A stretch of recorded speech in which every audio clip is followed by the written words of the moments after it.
दिंड्या पंढरपुराकडे रवाना झालेल्या आहेत. गाव पातळीवरच्या असो किंवा शहरातल्या असो, या लहान लहान दिंड्या ज्या टायमाला प्रवास करत असतात त्या टायमाला त्यांना होणारा त्रास तो म्हणजे की वाहनांचा.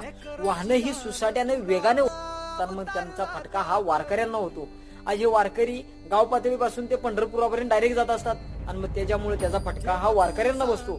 आज ह्या निष्पाप वारकऱ्यांनी काय असं पाप केलं की तुमच्या वाहनाचा जो फटका हा आपण सहन करावा.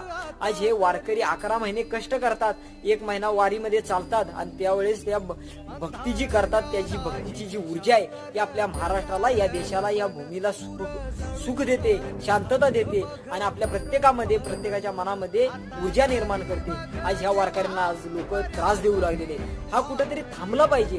त्याच्यासाठी प्रत्येक नागरिकाची एक जबाबदारी आहे की प्रत्येक नागरिकापर्यंत पोहोचवावं, या वारकऱ्यांच्या अडीअडचणी सोडवाव्या आणि वाहनांच्या स्पीडवरती कुठेतरी निर्बंध लादावा.